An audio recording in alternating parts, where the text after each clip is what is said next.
នឹកឃ្លានចង់បាយឆាកាពិក៏មកផ្សារទិញបន្លែទិញគ្រឿងក្រូវទុកផងទុកឆាបាយផងអញ្ចឹងណាហើយដំបូងឡើយយើងមករើសសាច់ក្រកហើយសាច់ក្រកយកតែ4ទេអត់យកច្រើនទេហូបច្រើននាំតឡើងគីឡូពិបាកហាត់ប្រាណទៀតអញ្ចឹងណា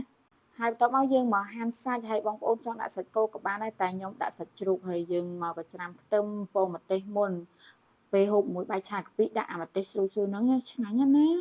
អញ្ចឹងយើងបំពងវាឲ្យស្រួយហើយនៅសល់អាខ្លាញ់ដែលយើងបំពងម្ទេសហ្នឹងយើងមកឆាសាច់ដែលយើងបានហាន់មុនដាក់ម្សៅស៊ុបបន្តិចមកដាក់សាច់ចូលហើយយើងថែមគ្រឿងក្រូវតិចៗតាមហ្នឹងណាកុំដាក់រសជាតិដិតពេកចានេះដាក់ម្សៅស៊ុបម្រេចទឹកត្រីបន្តិចមកកុំដាក់ខ្លាំងពេកបងប្អូនឆាឆ្អិនអីឆ្អិនយើងមកចាក់ទុកម្លាយសិនចាក់សាច់យើងឆាហើយហ្នឹងដាក់ទុកម្លាយសិនមកបន្ទាប់មកយើងមកហាន់សាច់ក្រកដែលយើងអាំងដុតមិញហ្នឹងឆ្អិនហើយពងទាក៏យើងបានចៀនរួចដែរហើយពងទានឹងចៀន2ដងអញ្ចឹងអានេះហាន់ម្ដងហើយឥឡូវយើងមកចៀនម្ដងទៀតគេច្រាំ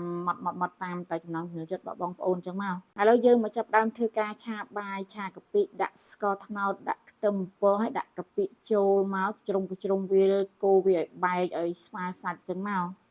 បន្ទាប់មកយើងមកថែមជាមួយនឹងអាជីណូបន្តុបន្តិចមកប៊ីចេងអញ្ចឹងណាដាក់កុំឲ្យវាប្រៃពេកព្រោះអីយើងដាក់កាពិរៀងច្រើនណោះហើយនេះគ្រឿងក្រូវរបស់ខ្ញុំបានរួចរាល់ហើយបាយឆាអីក៏រួចរាល់ហើយអស់ដែរនៅតែរៀបចំទុកដាក់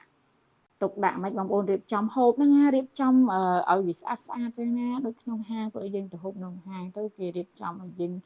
តំណងដែរចឹងណាតែពេលទៅហាងយើងចង់ហូបអីគេយើងគិតថាបើបាននឹងយើងច្រើនយើងចង់បាននឹងទៀតចឹងណាអញ្ចឹងមើលមកដល់ផ្ទះយើងចង់បានអីយើងដាក់នឹង